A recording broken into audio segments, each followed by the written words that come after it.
Amigas y amigos, vamos a seguir un domingo más ya en este tiempo del año ordinario litúrgico, ¿no? Después de Navidad y Epifanía. El domingo anterior, el texto del Evangelio se centró en el bautismo de Jesús en el Jordán, que acentúa fuertemente que una vez Jesús hubo salido del agua, no en el agua, sino fuera del agua, ya se abrió el cielo y bajó el Espíritu en forma de esa paloma, que es la paloma de Noé, del diluvio, ¿no? Con un olivo en la boca, digamos, en el pico, que es el aceite, el símbolo de la unción con aceite cristiana, no simplemente la daga, ¿ya? Ese es el significado. Juan es muy significativo, todo siempre, es una teología del signo. Y entonces él culmina que el Padre entonces dijo, envía el Espíritu y dice, este es mi elegido, el elegido para instaurar el reino de Dios. Y el Evangelio de hoy se centra en un símbolo nuevo de ese reino de Dios, que es la forma de una boda, la boda de Caná. El llamado milagro o signo principal de las bodas de Caná, que obviamente tiene un significado de instauración del reino. Alude a lo que desarrollará la tradición cristiana en el texto del Apocalipsis, por ejemplo, capítulo 21, ¿no? Cuando dice, Juan vio la ciudad santa, la nueva Jerusalén, descender del cielo, de parte de Dios, ataviada como una esposa, hermoseada para su esposo, y oí una gran voz del cielo que decía, el tabernáculo de Dios está ahora con los hombres, la instauración de la cercanía de Dios. Él morará con ellos, ellos serán su pueblo y Dios mismo estará con ellos como su Dios. ¿Ya? Y el que estaba sentado en el trono dijo, yo hago nuevas todas las cosas. La nueva alianza, la irrupción del reino como cercanía de Dios a toda la gente de la calle. Ese es el significado de las bodas de Caná. Por eso el texto también comienza, el capítulo 2, ¿ya? El texto de hoy, diciendo, al tercer día se celebraron las bodas en Caná de Galilea. La fórmula al tercer día, tetrite emera, emera tetrite, que es la fórmula del querigma, ¿no? Al tercer día resucitó, obviamente con esa intención. Inicia para ubicar el contexto pascual, esa narración y su significado de las bodas de Caná.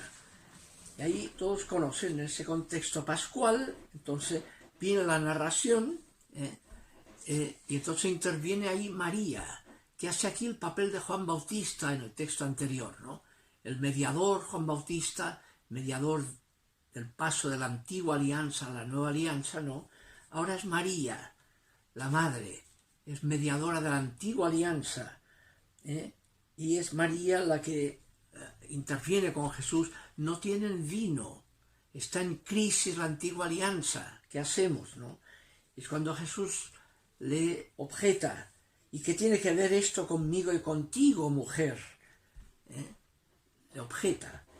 Entonces ahí es un poco análogo a lo que tenemos en los dos textos como Marcos capítulo 3, cuando María va a buscar la madre a Jesús para llevárselo para la casa, para que no se lo maten, y le dice, está tu madre afuera que te espera, y él en lugar de salir a verla, mira a los que lo escuchan y dice, ¿y quién es mi madre y quiénes son mis hermanos? El que escucha la palabra, ese es mi madre y mi hermano, y deja a la madre fuera, digamos, como mediación de antigua alianza, déjame irrumpir en nueva alianza, ¿no? Y ahí María comprende y entonces se refiere a los servidores de la boda, ¿no? Y les dice, hagan lo que él les diga, cede María, pasa, deja en manos de la nueva alianza de Jesús lo que significa eso. Entonces ahí vuelve el texto a ubicar el contexto de antigua alianza. Había allí 6 tinajas de piedra para agua dispuestas para el rito de purificación de los judíos, dice el texto. Este tema de la antigua alianza y listo. Pero entonces Jesús, ¿qué hace? Cambia esa antigua alianza, la transforma en nueva alianza, en vino nuevo, con todo lo que implica la violencia del cambiar de mentalidad, el pasar de la mente de la antigua alianza a la nueva significación. Hay que pasar, como dice Lucas capítulo 5, el vino nuevo debe colocarse en odres nuevos. Hay que cambiar, pasar de la antigua alianza a la nueva, cambiar de mentalidad. El vino nuevo debe colocarse en odres nuevos, no en los viejos odres. Por tanto, ese es el tema. Lo antiguo no hay que apegarse a lo antiguo, sino que hay que abrirse a la novedad del reino, al futuro de Dios que irrumpe. El apego al pasado nos mantiene en un significado de exterioridades que nos transforman. Hay que ir a lo nuevo, ¿ya? Y como dirá el comentario significativo, cuando el novio ve ese vino en lugar del agua de las 6 tinajas de la antigua alianza, ¿no? Dice, tú has reservado el buen vino para ahora. Lo has reservado para ahora, el buen vino. Ha hecho la irrupción del reino desde esa antigua alianza, violentando la mentalidad a la nueva alianza. Es toda una lección para las vivencias de la Iglesia actual también. No podemos apegarnos a nostalgias del pasado. Hay que abrirse a la autenticidad del futuro.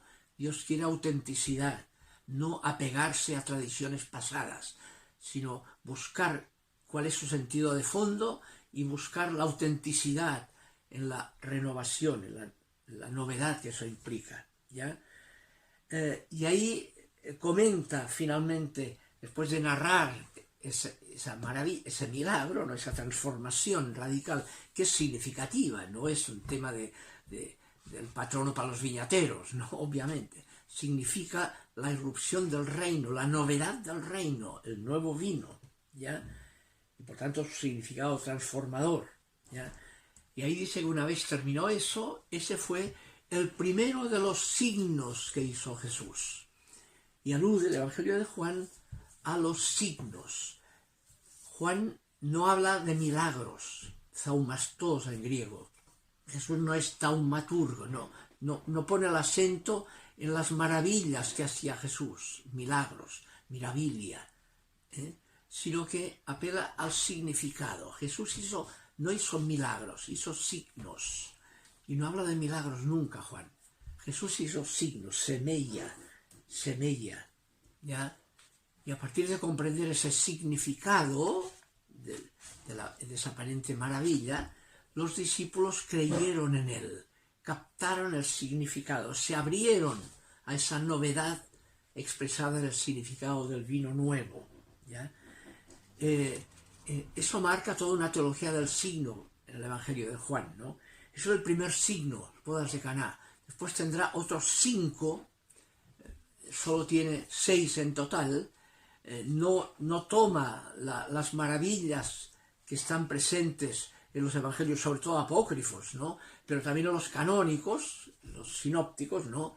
Sino que Jesús solo toma de ahí uno de los milagros de los sinópticos, lo toma también el Evangelio de Juan, que es el milagro que llama Juan signo de la multiplicación de panes y peces, ¿ya? Es el único milagro que tiene Juan tomado de los sinópticos tal cual. Lo narra Juan en el capítulo 6, narra el milagro que toma de los sinópticos, y una vez lo ha narrado, aporta lo propio de Juan, el significado. Y dice que entonces lo quisieron hacer rey, dice, añade Juan, viendo esa maravilla, dice, aquí tenemos el problema económico resuelto, con este poder milagroso de transformación de 3 panes en alimento para una cantidad de gente, ¿no? Y entonces lo quieren hacer rey, pero Jesús se fue a la montaña a orar. dice Juan. Y a la mañana siguiente dice que lo esperaban en la orilla, para desayunar sería, y es cuando Jesús apela al significado. Le dice, ustedes me buscan porque comieron. Sus padres comieron el maná, que era más importante, el maná del desierto, 40 días, y sin embargo murieron igual. En definitiva no les sirvió de gran cosa, y era el maná. Pues bien, ahora lo mismo, busquen el verdadero pan. Yo soy el pan de vida. Y ahí viene todo el tema. Quien come mi carne y bebe mi sangre, aunque muera, vivirá. ¿Ya? Es todo el tema pascual vinculado al significado de ese signo. Entonces, claro, produce todo un problema en los discípulos, ¿no? El problema porque se plantean, ¿y cómo vamos a comer su carne? ¿Cómo lo ven como canibalismo, ¿no? Y ahí viene la hermenéutica. Jesús les da la correcta interpretación. No sean pajarones, diríamos en Chile. Interpreten correctamente. Dice, porque claro, ellos decían, ¿quién puede comer esa carne? Y él dice, el espíritu es el que da la vida. La carne no aprovecha para nada. Las palabras que yo os he dicho son espíritu y son vida. ¿Ya? Da la clave interpretativa. La carne no sirve de nada. No sean carnales en la interpretación de la Eucaristía. No sean cosistas. No es un tema de transformación química, físico-química. Es un cambio de realidad por su significado en la fe. Es un misterio de la fe. No es un cambio de naturaleza físico-química. ¿Ya? Es real, presencia real, sacramental, no físico-química. ¿Ya? Y se podría eventualmente, después de la consagración, verificar qué pasó en ese pan y ese vino, y verían que es el mismo pan y vino antes, durante y después. A ese nivel no pasó nada. O sea, capten lo que eso significa. El espíritu es lo que da la vida. La carne no aprovecha para nada, no sean carnales interpretativos. Las palabras que les he dicho son espíritu y son vida. Es presencia real, sacramental, en la fe de la Iglesia. ¿Ya? Si no hay fe, si uno se ubica fuera de lo que eso significa en la fe de la Iglesia, ahí no pasa nada. ¿Ya? No es magia el tema. Hay un tema muy importante que da la clave, el mismo Evangelio, el capítulo 6, versículos 61-63, da la clave para entenderlo, ¿no? Y para una correcta teología de la presencia real en la Eucaristía, del signo, del milagro, o sea, del signo que dice Juan, de lo que eso significa. Fíjese que eso está en el capítulo 6 de Juan, pero está también en el capítulo 4 anteriormente, en otro tema, que es el tema de ¿y cuál es la religión verdadera? El diálogo que tiene Jesús con la mujer samaritana, hereje, y que acaba preguntando ella, bueno, cuando venga el Mesías, él nos dirá quién tenía razón, si el culto nuestro en Garitzim o el de los judíos en Jerusalén. Y Jesús, ¿qué le dice? Mira, no es ni Garitzim ni Jerusalén. Dios es espíritu. Como dice ahí el texto, ha llegado la hora, y es ahora cuando los verdaderos adoradores adorarán al Padre en espíritu y en verdad, puesto que el Padre quiere ese tipo de adoradores, auténticos, en conciencia libre. Dios es espíritu, y quienes lo adoran deben hacerlo en espíritu y en verdad. Apela a la conciencia que motiva la libertad. ¿Ya? Estamos en un periodo cultural que algunos llaman postcristiano, es decir, en que ya la cristiandad no tiene la fuerza social que ha tenido durante siglos, ¿no? Y ahí viene el momento de recuperar, yendo a fondo, el verdadero significado del cristianismo original. No es volviendo a los apegos nostálgicos del pasado y del latín, de la época latina y de las formas exteriores, sino que es ir al significado. ¿Qué es lo que significa todo eso que ha sido mediado por una tradición cultural premoderna y que ha entrado en crisis en la modernidad? ¿Cómo recuperar su significado en el corazón de una nueva cultura que va variando de modernidad a posmodernidad, además, ¿no? ¿Cómo reubicar el significado? Ese es el tema que plantea el tema de Juan, ¿no? Y por eso da tanta importancia a entender los llamados milagros como signos. El signo, lo que significa las bodas de Caná, tema de hoy, lo que significa la Eucaristía, tema del capítulo 6, lo que significa, digamos, la búsqueda interreligiosa de diálogo, no es ni Garichim ni Jerusalén, Dios es espíritu y quiere adoraros en espíritu de verdad, o lo que significan otros, el capítulo 9 de Juan, que es quizá la narración más notable del milagro del signo del ciego de nacimiento, capítulo 9, ¿no? Quizá el capítulo más notable de todo el Evangelio, ¿no? Es una filigrana, ¿no? En que Jesús cura a un ciego de nacimiento, ¿ya? Entonces le preguntan primero, bueno, ¿y quién pecó para nacer ciego? ¿De quién es culpa que haya nacido ciego? ¿Él o sus padres? Y Jesús dice, no es eso, sino que es que para hacer presente la gloria de Dios, como Dios es presencia de toda la gente de la calle.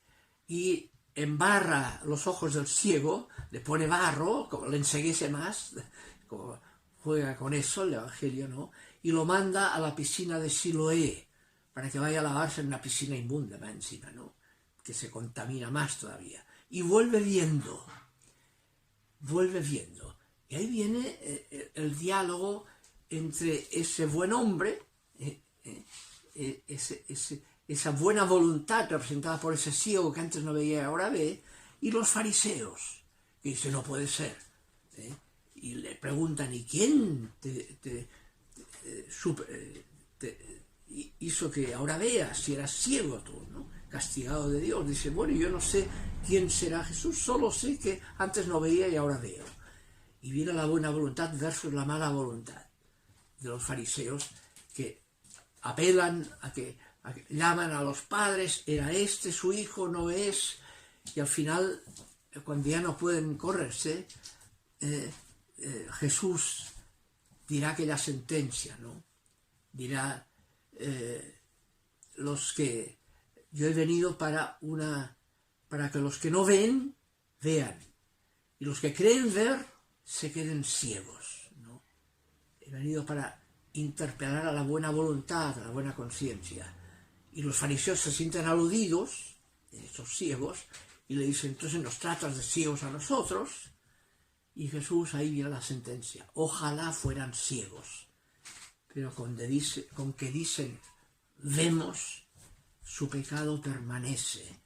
El riesgo de la mala voluntad, de pecar contra conciencia.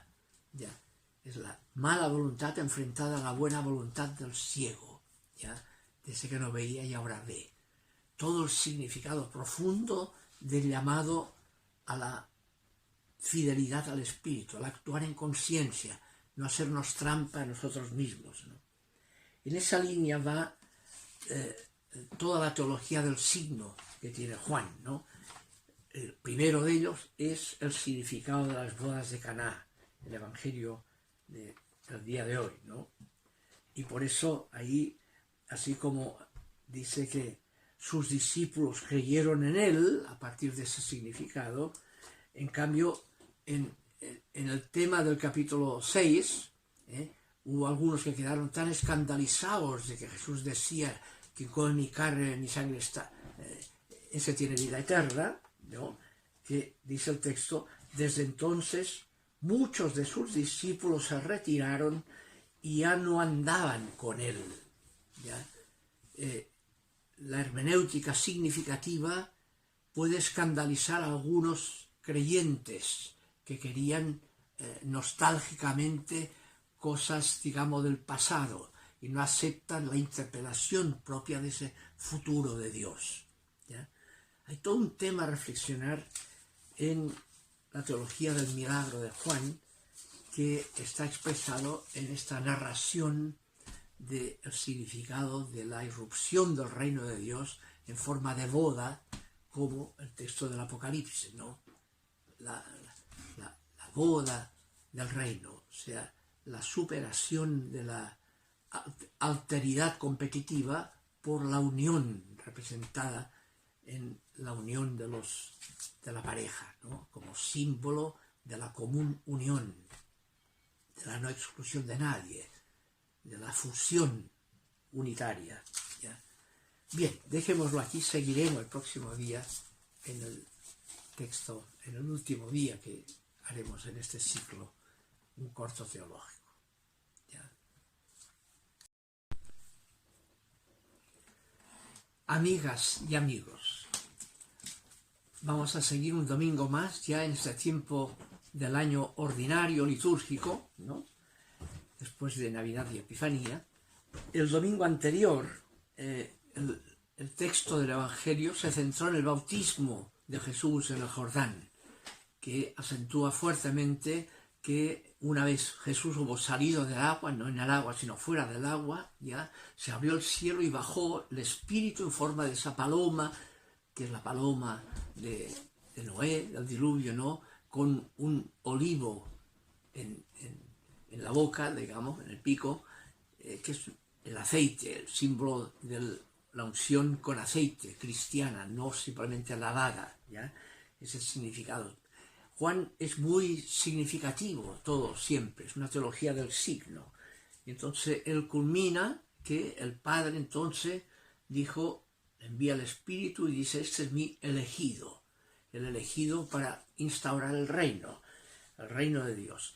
Y el Evangelio de hoy se centra en un símbolo nuevo de ese reino de Dios, que es la forma de una boda, la boda de Caná, el llamado milagro o signo principal de las bodas de Caná, que obviamente tiene un significado de instauración del reino. Alude a lo que desarrollará la tradición cristiana en el texto del Apocalipsis, por ejemplo, capítulo 21, ¿no? Cuando dice, Juan vio la ciudad santa, la nueva Jerusalén, descender del cielo, de parte de Dios, ataviada como una esposa hermoseada para su esposo. Y oí una gran voz del cielo que decía, el tabernáculo de Dios está ahora con los hombres, instauración de la cercanía de Dios. Él morará con ellos, ellos serán su pueblo y Dios mismo estará con ellos como su Dios, ¿ya? Y el que estaba sentado en el trono dijo, yo hago nuevas todas las cosas. La nueva alianza, la irrupción del reino como cercanía de Dios a toda la gente de la calle. Ese es el significado de las bodas de Caná, ¿eh? Por eso el texto también comienza, el capítulo 2, ¿ya? El texto de hoy, diciendo, al tercer día se celebraron las bodas en Caná de Galilea. La fórmula al tercer día, tetrite emera, o te emera tetrite, que es la fórmula del querigma, ¿no? Al tercer día resucitó, obviamente con esa intención. Inicia para ubicar el contexto pascual esa narración y su significado de las bodas de Caná. Y ahí todos conocen ese contexto pascual, entonces viene la narración, y entonces interviene ahí María, que hace aquí el papel de Juan Bautista en el texto anterior, ¿no? El mediador Juan Bautista, mediador del paso de la antigua alianza a la nueva alianza, ¿no?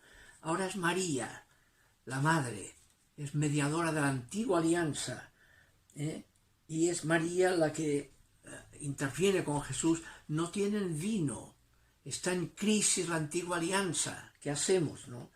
Es cuando Jesús le objeta, ¿y qué tiene que ver esto conmigo y contigo, mujer? Le objeta. Entonces ahí es un poco análogo a lo que tenemos en los dos textos, como Marcos capítulo 3, cuando María va a buscar, la madre, a Jesús para llevárselo para la casa, para que no se lo maten, y le dice, está tu madre afuera que te espera, y él, en lugar de salir a verla, mira a los que lo escuchan y dice, ¿quién es mi madre y quiénes son mis hermanos? El que escucha la palabra, ese es mi madre y mi hermano. Y deja a la madre fuera, digamos, como mediación de antigua alianza. Déjame irrumpir en nueva alianza, ¿no? Y ahí María comprende y entonces se refiere a los servidores de la boda, ¿no? Y les dice, hagan lo que Él les diga. Sé de María. Deja en manos de la nueva alianza de Jesús lo que significa eso. Entonces ahí vuelve el texto a ubicar el contexto de antigua alianza. Había allí 6 tinajas de piedra para agua dispuestas para el rito de purificación de los judíos, dice el texto. Está tema de la antigua alianza y listo. Pero entonces Jesús, ¿qué hace? Cambia esa antigua alianza, la transforma en nueva alianza, en vino nuevo, con todo lo que implica la violencia del cambiar de mentalidad, el pasar de la mente de la antigua alianza a la nueva significación.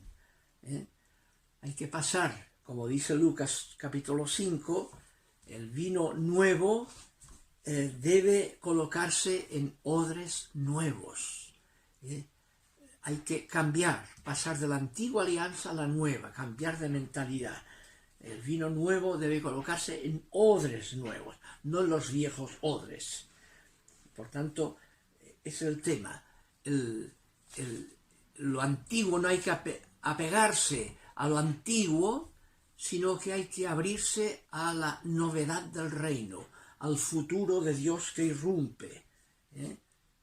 El apego al pasado nos mantiene en un significado de exterioridades que nos transforman.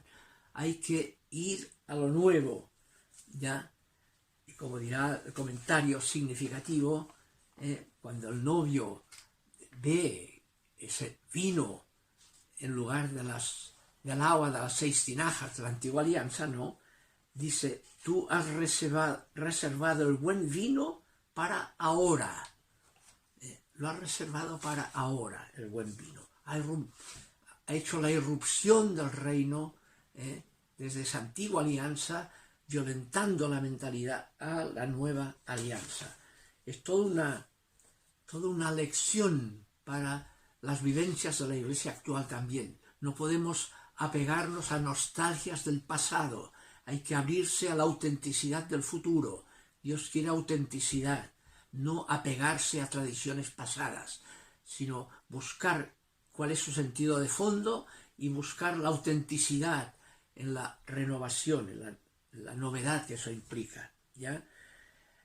Y ahí comenta finalmente, después de narrar esa maravilla, ese milagro, ¿no? Esa transformación radical, que es significativa, no es un tema del patrono para los viñateros, no, obviamente. Significa la irrupción del reino, la novedad del reino, el nuevo vino, ¿ya? Y por tanto su significado transformador, ¿ya? Y ahí dice que una vez terminó eso, ese fue el primero de los signos que hizo Jesús. Y alude el Evangelio de Juan a los signos. Juan no habla de milagros, thaumastos en griego. Jesús no es taumaturgo, no pone el acento en las maravillas que hacía Jesús, milagros, mirabilia, sino que apela al significado. Jesús no hizo milagros, hizo signos. Y no habla de milagros nunca, Juan. Jesús hizo signos, semella, ¿ya? Y a partir de comprender ese significado de esa aparente maravilla, los discípulos creyeron en él, captaron el significado, se abrieron a esa novedad expresada en el significado del vino nuevo, ¿ya? Eso marca toda una teología del signo en el Evangelio de Juan, ¿no? Eso es el primer signo, las bodas de Caná. Después tendrá otros 5, solo tiene 6 en total. No toma las maravillas que están presentes en los evangelios, sobre todo apócrifos, ¿no? Pero también en los canónicos, los sinópticos, ¿no? Sino que Jesús solo toma de ahí uno de los milagros de los sinópticos lo toma también el Evangelio de Juan, que es el milagro que llama Juan signo de la multiplicación de panes y peces. ¿Ya? Es el único milagro que tiene Juan tomado de los sinópticos tal cual. Lo narra Juan en el capítulo 6, narra el milagro que toma de los sinópticos, y una vez lo ha narrado, aporta lo propio de Juan, el significado. Y dice que entonces lo quisieron hacer rey, dice, añade Juan, viendo esa maravilla, dice, aquí tenemos el problema económico resuelto, con este poder milagroso de transformación de 3 panes en alimento para una cantidad de gente, ¿no? Y entonces lo quieren hacer rey, pero Jesús se fue a la montaña a orar, dice Juan. Y a la mañana siguiente dice que lo esperaban en la orilla, para desayunar sería, y es cuando Jesús apela al significado. Le dice, ustedes me buscan porque comieron.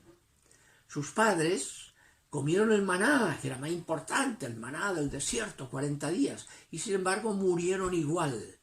En definitiva no les sirvió de gran cosa, y era el maná. Pues bien, ahora lo mismo, busquen el verdadero pan. Yo soy el pan de vida. Y ahí viene todo el tema. Quien come mi carne y bebe mi sangre, aunque muera, vivirá. ¿Ya? Es todo el tema pascual vinculado al significado de ese signo. Entonces, claro, produce todo un problema en los discípulos, ¿no? El problema porque se plantean, ¿y cómo vamos a comer su carne? ¿Cómo lo ven como canibalismo, ¿no? Y ahí viene la hermenéutica. Jesús les da la correcta interpretación. No sean pajarones, diríamos en Chile. Interpreten correctamente. Dice, porque claro, ellos decían, ¿quién puede comer esa carne? Y él dice, el espíritu es el que da la vida. La carne no aprovecha para nada. Las palabras que yo os he dicho son espíritu y son vida. ¿Ya? Da la clave interpretativa. La carne no sirve de nada. No sean carnales en la interpretación de la Eucaristía. No sean cosistas. No es un tema de transformación química, físico-química. Es un cambio de realidad por su significado en la fe. Es un misterio de la fe. No es un cambio de naturaleza físico-química. ¿Ya? Es real, presencia real, sacramental, no físico-química. ¿Ya? Y se podría eventualmente, después de la consagración, verificar qué pasó en ese pan y ese vino, y verían que es el mismo pan y vino antes, durante y después. A ese nivel no pasó nada. O sea, capten lo que eso significa. El espíritu es lo que da la vida. La carne no aprovecha para nada. No sean carnales interpretativos. Las palabras que les he dicho son espíritu y son vida. Es presencia real, sacramental, en la fe de la Iglesia. ¿Ya? Si no hay fe, si uno se ubica fuera de lo que eso significa en la fe de la Iglesia, ahí no pasa nada. ¿Ya? No es magia el tema. Hay un tema muy importante que da la clave, el mismo Evangelio, el capítulo 6, versículos 61-63, da la clave para entenderlo, ¿no? Y para una correcta teología de la presencia real en la Eucaristía, del signo, del milagro, o sea, del signo que dice Juan, de lo que eso significa. Fíjese que eso está en el capítulo 6 de Juan, pero está también en el capítulo 4 anteriormente, en otro tema, que es el tema de ¿y cuál es la religión verdadera?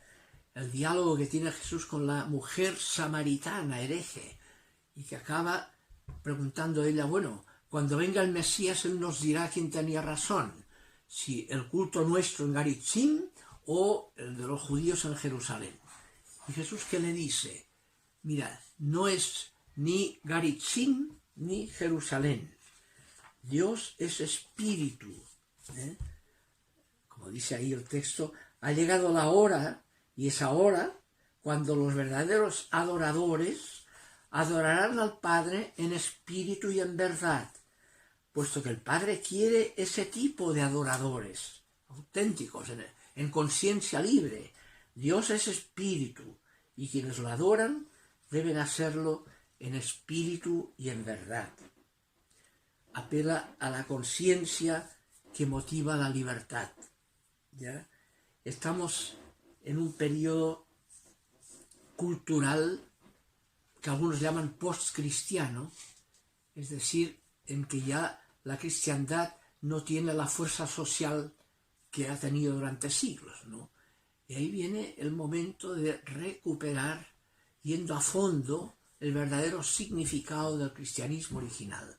No es volviendo a los apegos nostálgicos del pasado y del latín, de la época latina y de las formas exteriores, sino que es ir al significado. ¿Qué es lo que significa todo eso que ha sido mediado por una tradición cultural premoderna y que ha entrado en crisis en la modernidad?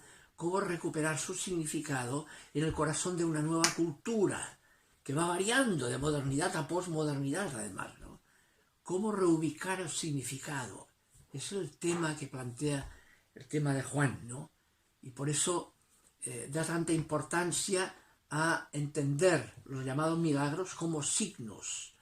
El signo, lo que significa las bodas de Caná, tema de hoy, lo que significa la Eucaristía, tema del capítulo 6, lo que significa, digamos, la búsqueda interreligiosa de diálogo, no es ni Garichim ni Jerusalén, Dios es espíritu y quiere adorarlos en espíritu de verdad, o lo que significan otros, el capítulo 9 de Juan, que es quizá la narración más notable del milagro del signo del ciego de nacimiento, capítulo 9, ¿no? Quizá el capítulo más notable de todo el Evangelio, ¿no? Es una filigrana, ¿no?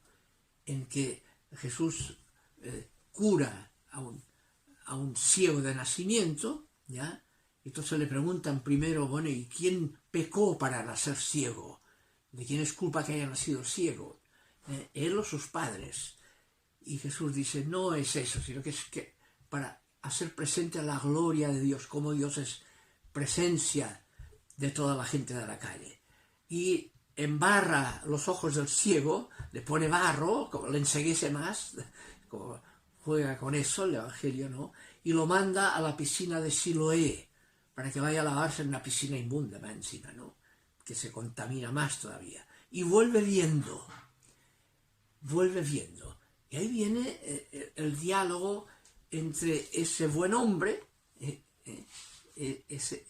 esa buena voluntad representada por ese ciego que antes no veía y ahora ve, y los fariseos, que dice, no puede ser. Y le preguntan, ¿y quién te hizo que ahora veas si eras ciego tú, ¿no? Castigado de Dios? Dice, bueno, yo no sé quién será Jesús, solo sé que antes no veía y ahora veo. Y viene la buena voluntad versus la mala voluntad de los fariseos, que apelan a que llaman a los padres, era este su hijo, no es, y al final, cuando ya no pueden correrse, Jesús dirá aquella sentencia, ¿no? Dirá, yo he venido para que los que no ven, vean, y los que creen ver, se queden ciegos, ¿no? He venido para interpelar a la buena voluntad, a la buena conciencia. Y los fariseos se sienten aludidos, estos ciegos, y le dicen, entonces nos tratas de ciegos a nosotros. Y Jesús, ahí viene la sentencia, ojalá fueran ciegos, pero con que dicen, vemos, su pecado permanece. El riesgo de la mala voluntad, de pecar contra conciencia. ¿Ya? Es la mala voluntad enfrentada a la buena voluntad del ciego, ¿ya? De ese que no veía y ahora ve. Todo el significado profundo del llamado a la fidelidad al Espíritu, al actuar en conciencia, no hacernos trampa a nosotros mismos, ¿no? En esa línea va toda la teología del signo que tiene Juan, ¿no? El primero de ellos es el significado de las bodas de Caná, el Evangelio de el día de hoy, ¿no? Y por eso ahí, así como dice que sus discípulos creyeron en él, a partir de ese significado, en cambio, en el tema del capítulo 6, hubo algunos que quedaron tan escandalizados de que Jesús decía que con mi carne, mi sangre está, ese tiene vida eterna, ¿no? Que dice el texto, desde entonces muchos de sus discípulos se retiraron y ya no andaban con él. ¿Ya? La hermenéutica significativa puede escandalizar a algunos creyentes que querían nostálgicamente cosas, digamos, del pasado y no aceptan la interpretación propia de ese futuro de Dios. ¿Ya?